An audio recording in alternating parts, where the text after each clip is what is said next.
लंबोदर तव चरणो सादरेण यो न पूजयति स भवति विश्वामित्रो दुर्वासा गौतमश्चेति।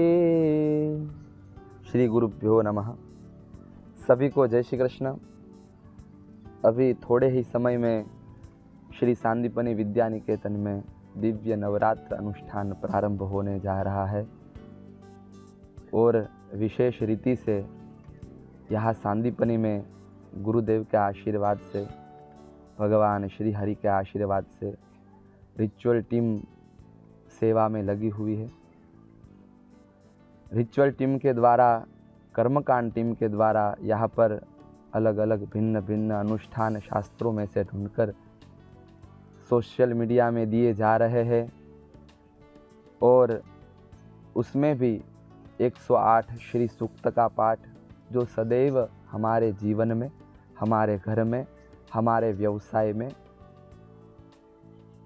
शुभ लक्ष्मी की प्राप्ति कराता है। ये पाठ हमारे मन में प्रश्न हो कि कैसे कराता है, तो एक है सद लक्ष्मी एवं असद लक्ष्मी। सद लक्ष्मी हमारे घर में आती है जब हम धर्म का कार्य करते हैं, पूजा पाठ यज्ञ याग आदि अनुष्ठान करते हैं, तब आती है। असद लक्ष्मी जब हमने कोई दुष्कार्य से लक्ष्मी की प्राप्ति करी हो,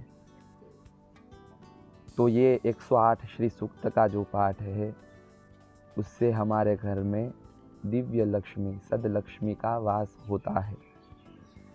और एक देवी अथर्व शीर्ष है सप्तशती के अंतर्गत, और वहाँ पर तो कहा गया है कि शतम अष्टोत्तरम चास्य पुरश्चर्या विधि स्मृतः। जो देवी अथर्व शीर्ष का पाठ 108 बार करता है तो उनका पूरा पुरस्चरण हो जाता है, तो उनका भी बहुत फल लिखा है शास्त्रों में।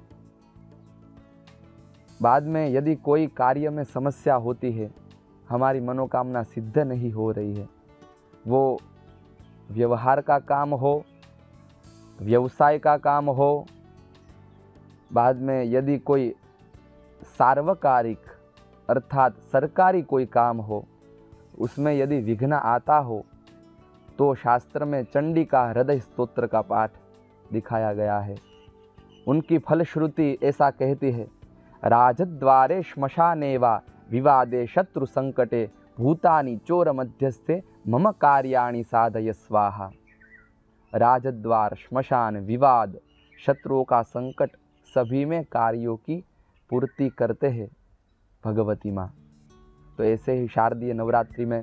और दूसरा है एक कमला प्रयोग जो भगवान लक्ष्मी जी का है।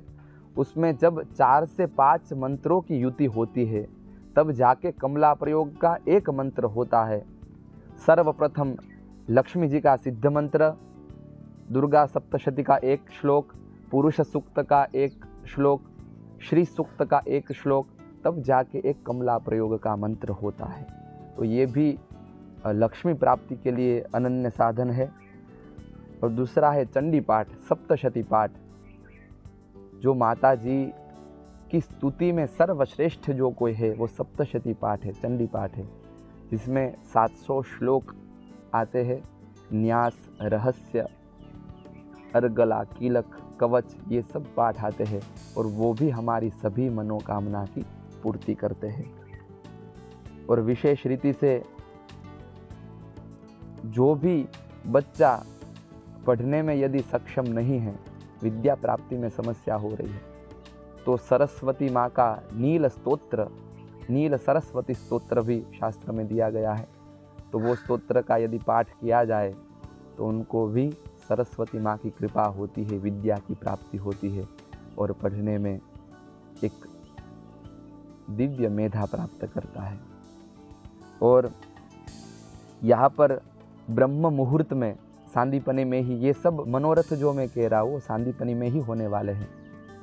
आपके प्रतिनिधि के रूप में ऋषि कुमार रहेगा, क्योंकि नियम है कि यजमान के प्रतिनिधि के रूप में यजमान का गोत्रोच्चार ऋषि कुमार का गोत्रोच्चार प्रतिनिधि के रूप में और बाद में यदि यज्ञ याग आदि कर्म अनुष्ठान किया जाए तो यजमान को ही पूर्ण फल प्राप्त होता है। यहाँ पर एक विशेष पूजा भी है कि ब्रह्म मुहूर्त में सुबह यज्ञशाला में सब दीप जलाए जाएंगे और वो जो देवी को दीप अर्पण का जो महत्व है वो भी है, और उसके साथ ही देवी की षोडशोपचार पूजा का भी एक महत्व है, तो वो भी हो जाएगी और होती रहेगी। तो यहाँ पर सांदीपनी में अलग अलग सोशल मीडिया में आपको दिया ही गया है कि कौन कौन से अनुष्ठान होने वाले हैं, और सांदीपनी में भी हम सब कर्मकांड की टीम, रिचुअल टीम बड़े भाव से, प्रेम से और गुरुदेव से विशेष आशीर्वाद लेकर ये सब कार्य हम कर रहे हैं। तो आप भी इस कार्य में जुड़ना चाहे तो अवश्य जुड़े। कोई भी कार्य है वो विफल नहीं जाता, उनका कोई ना कोई फल होता है। नवरात्रि के 9 दिन है, 9 दिन में कोई भी भक्ति, कोई भी श्रद्धा के साथ, कोई भी विश्वास के साथ यदि कार्य किया जाए, कर्म किया जाए, पूजा पाठ किया जाए तो उसका अनंत फल मिलता है और मिलता ही है, क्योंकि ये शास्त्र वचन है। तो आप भी सभी इस कार्य में जुड़िए, इस अनुष्ठानों में जुड़े, इस भिन्न भिन्न पूजाओं में जुड़े, क्योंकि आपका भी कल्याण हो और विश्व का भी कल्याण हो। सभी को जय श्री कृष्ण, प्रणाम।